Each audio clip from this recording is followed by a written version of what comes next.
Sarcastic Remarks. Hey guys, welcome back to Sarcastic Remarks. My name is Ryan Chambers, and along with my brother James, this is episode number 4008. This is the game against the Ottawa Senators. Dallas Stars lose by a final score of 4-1 this evening. First off, before you can obviously see where I'm at, we want to thank DraftKings Sportsbook for being our sponsor for this episode, our podcast, and all of THPN. So, before I get into anything further, James, what a really cruddy way to end a day with a game like that. What were your initial thoughts from this game? Yeah, I mean, we played good right out of the bat, but after that, it was downhill all the way. So before I go any further, I should probably mention that the fact that whether you're listening on the audio side later or you're watching live right now or on YouTube, I'm in my car right now. Literally where I live, the power went out in the entire city. I live in a town of about 3,500 people. There's literally no power in the entire city, and we haven't had power. What time is it? 9:10. So we haven't had power for almost 3 hours now. And it's not been a storm or anything like that. It just decided to go. So apologize for the bad audio quality on my side, James. But what was, other than the fact that this was a really kind of cruddy game, what was your biggest takeaway out of this game for you? I mean, Wedgwood just held on for so long, and we finally took one too many penalties, and then they were able to score on it, and that was pretty much the end for us. And we literally talked about, actually, you and Chris literally talked about just last episode, the fact that, if we take less penalties, we're probably going to win the game. But for every single game this season so far, we're taking 5 or more penalties, which that blows my ever-living mind. And if you continue to take more penalties like that, you're not going to win the game. Yeah. And it was a little bit frustrating this game because there were a few that were like really, really weak. But you still gotta make it to where they can't even call one on you at all. So. All right, well, let's just jump right into our summary for tonight. Ty Dellandrea, early on, it appeared that he had scored. It was a lengthy review, and it was determined that it was no goal from Ty Dellandrea. However, a little while later, Yoel Kiviranta would get his second of the season, and it would be assisted by Mr. Essa Lindell at 6:31 of the first period. So Stars take a good early 1-0 lead. What's your thoughts on that first goal, James?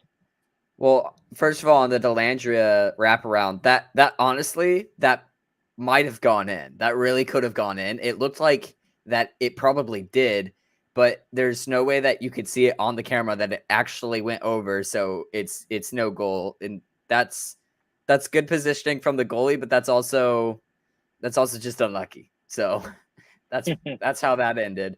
And then Kiwi's was just kind of he fought his way into the zone. He was trying to pass it across over and over, and it just kept coming back to him. And finally, he was right in front of the net with it, and he roofed it. It was a really good shot from where he was. It's hard to get it up like that, but I mean, great for Kiwi. He's already doubled his goal total from last year.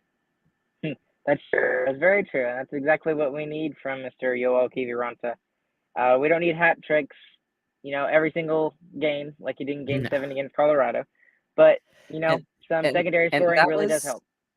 And that was something that I kind of felt in this game. He kind of disappeared and just reappeared in the worst spot for the Sens. I mean, and that's something that we saw in that Game 7 was he just snuck into places and he just showed up and no one was expecting him to be there. And that's kind of what was happening tonight a lot. So it was really cool to kind of see that.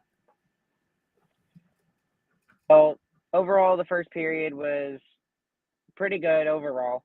The Stars started off very, very, very quickly, very, very hot, and they played very well for a majority of that first period. But, of course, it took a penalty to where I believe it was the Ryan Suter call in the first period where it started to look like Ottawa was getting their legs under them. And from that penalty on, they pretty much, like you said, James, it was just downhill from there, and Yeah. it just progressively got worse for the Stars as the game went along. Yeah, it was really rough, and really since that review that they had on Delandre's goal, we didn't look the same since then. I mean, it took like 5 to 10 minutes for that review, but after that we looked slower and we didn't look as fast as we were. I know we scored the goal after that review, but it was more of just Kiwi kind of bursting into the zone and finding a way to get one. But really after the first like 3 or 4 minutes of the game, we were dead, man. Which was very weird to see because this team this year has not looked like that so far. This has been the first real game where I've noticed it, and I've been like, "Ugh, this has been really bad." Overall, going into the second period, like we kind of mentioned, it slowly started to get worse and worse and worse, and the Stars continued to turn the puck over. They took more penalties. It led to a power play goal from Thomas Chabot. It was assisted by Mr. DeBrincat, who is a new acquisition from Chicago, and also by Brady Tkachuk. And it was Thomas Chabot's first goal of the season, and it was in the last minute of the second period. And with that really stung going into the third. Yeah, and I'll call this particular penalty out against Kiwi because it was absolute garbage.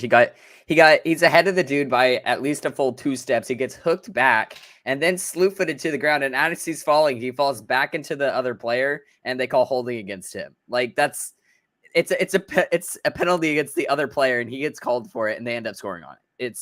It was really, really, really frustrating to see that.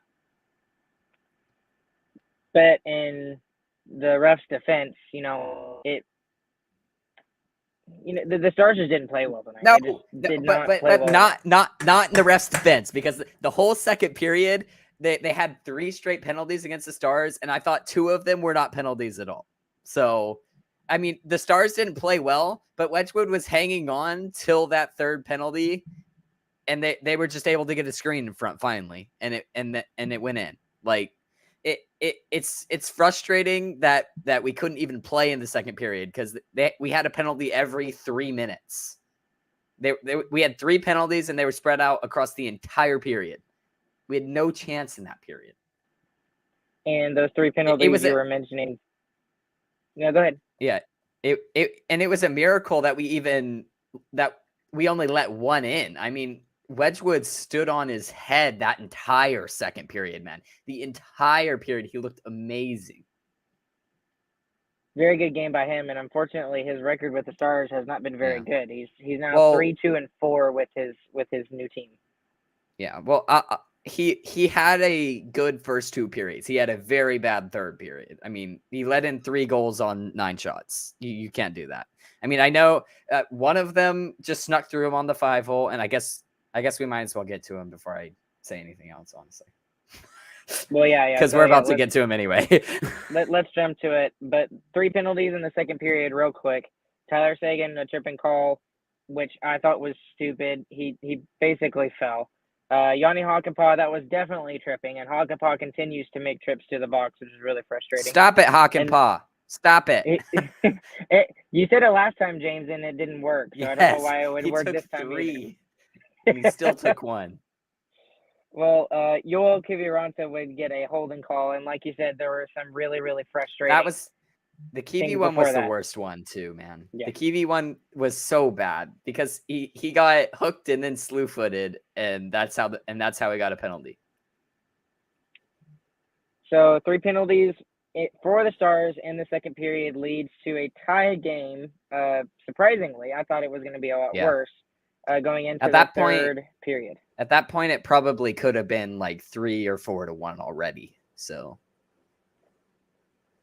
going into the third period, we're just going to mention all 3 goals because it was just literally the bubble burst behind Wedgwood. He was doing his best, and then he just didn't have enough in him. The first goal was Chuck from Stutzla and Batherson. So, they're 3 guys get in there. And then the other 2 are just really frustrating because when you look at them, they're both unassisted goals. And that right there tells you more than likely it was a turnover. And both were giant turnovers. And again, the first goal or the second goal in this period, Shane Pinto, his 5th of the season, unassisted, was due to a turnover by Yanni Honkenpah. So again, that was frustrating for me. Derek Brassard would get his first of the season, the 35-year-old veteran of the Ottawa Senators. He's a journeyman, been around so many teams. Ottawa goes up 4-1, and at that point, I'm just like, I want to turn it off. I didn't, just for you guys. I didn't either. Okay, so I didn't turn it off just because of you guys. I mean, honestly, it was so frustrating because that goal just slipped straight through Wedgwood. And at that point, the term wedge wall really came into effect because his wall had just broken, and then everything went through him. So, I mean, the other two were high glove side, and they both beat him clean. I mean, he wasn't screened, it wasn't tipped, it just beat him. So it was really frustrating, and especially with the Honkenpah turnover. I mean, Honkenpah and Suter as a D pair tonight did not look good. They looked very bad, and it was just really frustrating to have a second period like that. And then even right out of the third period, for the first 3 or 4 shifts, we looked great. We had like 4 scoring chances in the first 2 minutes of that period. And then that one slips through Wedgwood, and all the momentum was gone. All of it was gone. And that was after that slipped through Wedgwood and the Wedgwood and the momentum flipped, and you could see it had flipped a lot. And Ottawa's on their toes now, and they're skating downhill, and that was pretty much it. That's it for the Stars. What was even more frustrating for me is that goal by Tkachuk, it wasn't even really a high quality scoring chance, and that's one that I think Wedgwood would want back. Yeah, but also Lundqvist got beat. He got beat, and he got out muscled, and that was the other frustrating thing. And I mean, I'm kind of expecting that because Niels Lundqvist is not like he's not a Yanni Honkenpah or an Esa Lundell or anything like that. He's also really young still. Yes, he is really young. But, the promise that this guy brings to the Stars, and the fact that the Stars gave up a first and basically a second-round pick to get him. You cut out, Ryan. You cut out there, Ryan, on the Lundqvist rant. But yeah, it is something that he's going to give up. He's going to give up some of those goals. I mean, we really have him because of his offensive potential, and that's pretty much it. I mean, let's see if Ryan comes back. He might not. Yeah, anyway, all around in that third period, we turned it over a few times at the blue lines, and they were able to capitalize on both of them. So it's really frustrating. You back, Ryan? I have a lot of technical difficulties on my side tonight. It's just everything's not working for me tonight. But anyways, just to kind of give it up for the last goal. Wyatt Johnston does get his second of the season. It's kind of a moot point at this point, but he gets the goal. He gets an assist for Mr. Tyler Seguin as well. So it doesn't look as bad, but overall the game was absolutely terrible. Yeah, and Johnston's shot was sick, by the way. It fell right to him, and he roofed it on the top right corner. That was a sick shot. But yeah, at that point it was pretty much over. There was a little chance, but it wasn't big. All right, James. So getting into what happened tonight. What happened in tonight's game that was like a big focal point for you? The Stars sucked, and they couldn't pass the puck, and they couldn't catch the passes that they were making. And when your whole game plan revolves around that, it's kind of hard to win a game when you can't do it. Couple of things for me, honestly, James, is first off, that the Stars were getting out-starsed, if that makes any sense. The forecheck of the Ottawa Senators was absolutely egregious. Yeah, and you still there?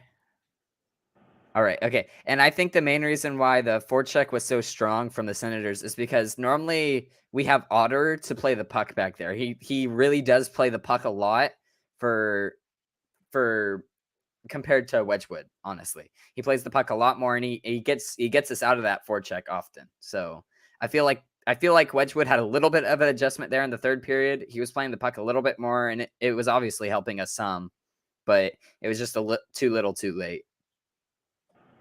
The second thing that was really frustrating for me tonight, and I think the reason why we lost this game, was the play in the neutral zone. The Stars were continuously either not able to get through the defense of the Ottawa Senators, or they were turning the puck over in the neutral zone, and I think that's where the Ottawa Senators won the game tonight. Yep, totally agree. Anything else that I guess we need to say when it comes to what happened during the game? I guess stay out of the penalty box as well. We kind of mentioned that already. Hakanpää needs to stop doing that. Also, Hellberg had a crazy game, honestly. I mean, it wasn't like the normal crazy games that other goaltenders used to have against us, where we would just kind of throw shots at him from the point. I mean, we had some really, really good scoring chances in this game, and Hellberg just he found a way. He found it in him to just stay in this game, and really, it felt like he won it for his team. Because even with how much ozone time the Senators had, just the two times that we had pressure, both early in the first and early in the third, both times we had immense pressure. It looked like we could have scored 3 or 4 goals there in both of those, that just the short time that we actually had the puck. So he honestly, their goaltender played great. So big props to him. All right, on to biggest winner and biggest loser for the evening, James. Who have you got for your biggest loser for tonight's game? Biggest loser. I'll go with Yanni Hakanpää, because he got another sick infraction tonight, which I'm mad about because he had 3 the other night, and he really should have been focusing on it more. I know it's a trip on a breakaway and he's trying to break it up, but still, stop it. And also just the turnover to give the other team that third goal. It's a really bad turnover at a really bad time. So, yeah. So my biggest loser for this evening is actually going to be Jacob Peterson and Denis Gurianov, for different reasons. Denis Gurianov has not looked very well. We're going to talk more about him on the Wednesday edition of Sarcastic Remarks, and I'll save my rant for then. But Jacob Peterson had a real opportunity tonight to maybe solidify that role, and maybe Denis Gurianov is the healthy scratch for good, and he was not able to do that tonight with limited minutes, but still he ended the game with a -2. So I know we hate using statistic over a long period of time, but when you're looking at a short period of time or just one game, it shows you who was on the ice when the goals were scored. So it's just frustrating that I'm a huge Jacob Peterson fan, and he got scratched in the first 5 games of the season. I was really excited to see what he could do tonight, and he didn't really deliver. So what that makes me think about is, for next game, is Denis Gurianov going to get back into the lineup, or is Jacob Peterson going to get that second shot? Curry's back in the lineup. No doubt. No doubt in my mind, Gurianov is back in the lineup. Peterson didn't look any better than Gurry did in the lineup. And he, like you said, he had to show something in this game, anything. And he really didn't. He really squashed his chance. He really did. That was what was frustrating. I think the biggest winner is a pretty obvious one tonight, but who's your biggest winner for tonight? My biggest winner is Hellberg, because he really played great. I mean, he like I said, we had so many great chances in front of the net, and he was just able to stop them. And we can, if we score like one or two more goals in the beginning of those periods, then we could take that momentum and we could really push it all the way through to the end of the period. But he was able to stop us early, and that's all he needed to do. That was enough. My biggest winner for tonight is the goalie at the other end of the ice, Scott Wedgwood. And disagree. Now you have to give him credit. Strongly disagree. I'm not going to give him credit for letting 3 goals in the third period. He played a great 2 periods. I'll give you that. He played a good first and second period. He played outstanding. But when you let in 3 goals and 9 shots in the third period, no, it's not good enough. He let one slip through his 5-hole, and then he couldn't get his head back in the game, and he let 2 high side. My only thing is that we never really give credit to the goalies for how well they Well, play, and well, then this we was the wrong night to do it. yeah, but and always hammer them when they have a bad couple of goals, and Yeah, honestly, but unfortunately, a bad couple of goals is a really big deal for a goaltender. I mean, well, you we can, weren't have as a a couple. defenseman, you can make a mistake in the back end, and your goaltender can cover you. When your goaltender messes up, there's no one to cover him. He's screwed. That's not always true, but I understand what you're saying though. But he's still my biggest winner for tonight because honestly, he was our best player tonight. I didn't see. There's I no thought one. Kiwi played better. Kiwi played okay. He got a good goal. He got a lucky bounce there and took advantage of it and roofed it. But still, I guess maybe you could say Wyatt Johnston because he got a goal and he doesn't want to go back to Windsor. He wants to stay on the big team. And again, we'll have to talk about that on Wednesday night a little more as his nine-game tryout in the NHL is coming to a close here. We'll see how that goes. But is there anything else we need to mention for tonight, James? Nope, just Ryan's wrong like normal. Of course, Chris is not here to tell me I'm wrong. So Someone has to say it. yeah, someone has to tell me. I mean, I'm always wrong, right? Yep, I always always. Amanda, my wife, all the time that I'm wrong. So it is what it is. But okay, guys, we appreciate you guys listening. This has been the after game review for the game against the Ottawa Senators. Stars fall by a final score of 4-2 this evening. Please go and check out sarcasticremarkshop.com for all the latest merch options. We have all new merch for this season. It's really, really cool. And that's the best way you can support us. Also, make sure you click like and subscribe anywhere you listen to your podcast. Leave us a 5-star review. Subscribe to YouTube, Twitch, whatever you're listening to here. And along with James, my name is Ryan. And along with my bad audio quality, I will catch you on the flip side. Hopefully, Crane will have power tomorrow night, guys. We'll catch you guys on the flip side. Good night.